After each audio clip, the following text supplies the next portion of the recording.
what would make a leader choose to end their own country? We're about to dive into one of history's toughest, most fascinating decisions.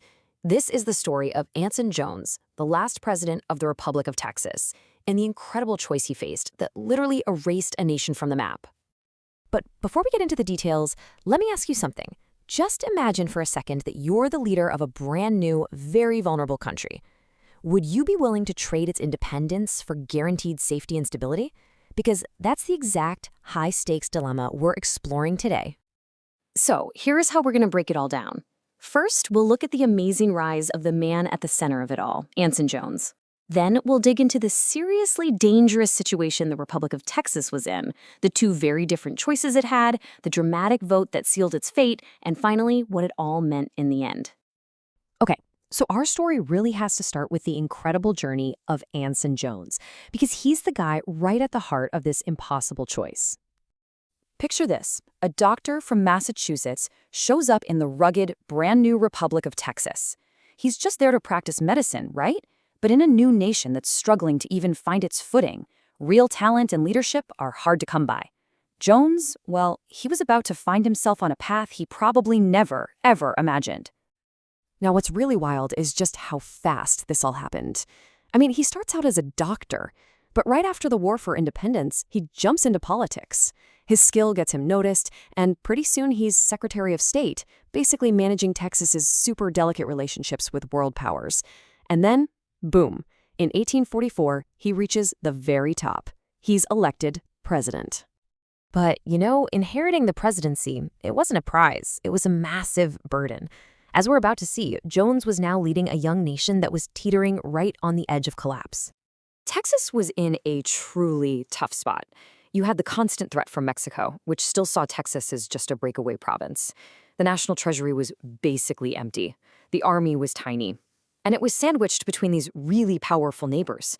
On top of all that, a huge chunk of the population were recent American settlers, and they still felt deeply connected to the United States. That created this huge internal pressure pushing in one direction.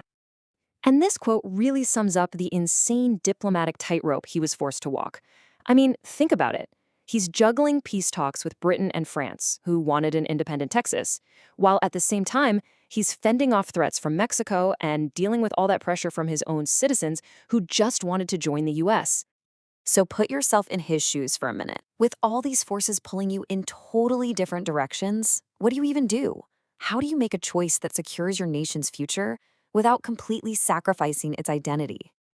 And this brings us right to the heart of the whole thing, the two radically different futures that Texas could choose. This wasn't just a policy debate, it was a decision about the entire fate of the Republic.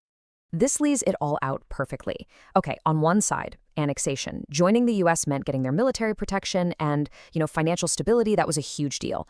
But the risks were massive. It would almost certainly trigger a war with Mexico, and there wasn't even a guarantee the U.S. Senate would say yes. Then, on the other side, independence. With backing from Britain and France, Texas could become its own powerful nation. The risk there? Well, continued instability and that constant threat from Mexico. Now, Jones was a really shrewd diplomat. He didn't just pick one horse and bet on it. He played both sides against each other. He was pursuing an annexation deal from the U.S., while, at the very same time, trying to get Mexico to officially recognize Texas's independence. His goal was basically to create a bidding war and force both sides to give Texas the best possible offer. And that very clever strategy, well, it brings us to the breaking point. This is the moment where all the negotiations, all the threats, and all the promises finally came to a head. It was the point of no return. So just as it seemed like joining the U.S. was inevitable, the story takes one final dramatic twist. An 11th hour message arrives, a proposal that could have changed absolutely everything. And here it is, Mexico, the one nation that had been a constant threat for years, finally blinked. With help from Britain and France, Mexico agreed to formally recognize the Republic of Texas as a completely independent nation. But there was one condition. Texas had to promise to never join the United States. I mean, this was the deal. This was the dream of a sovereign Texas that Jones had been working for all this time, finally secure. But the big question was, did the offer come too late? Had the popular desire to join the U.S. just become a force that couldn't be stopped? And the answer was yes. It was too late. After years of hardship and with that deep connection to the United States, the people had made up their minds. The Texas Congress, reflecting what the public wanted, voted overwhelmingly to be annexed. The deal for independence, the prize they had fought for, was left on the table. So what happens after a country votes itself out of existence? Let's take a look at the aftermath and the legacy of this incredible choice. The consequences were swift and they were absolute. The flag of the Republic of Texas was lowered for the very last time. The nation was gone, becoming the 28th state. And Anson Jones, the man who had expertly guided his country to this fork in the road, well, he oversaw its end and then just faded from power. So why does this story from 1845 still matter so much? Because it teaches us this timeless lesson about governing. When nations are facing these huge, monumental decisions, leaders always have to weigh the promise of security against the strength of their alliances and, maybe most importantly, the powerful tide of public opinion.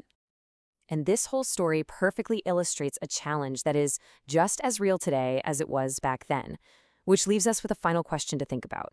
In our modern, interconnected world, how do nations balance their own unique identity and freedom against the undeniable security that comes from joining powerful alliances? The choice of Anson Jones in Texas still echoes in the decisions that leaders are making all around the globe, right now.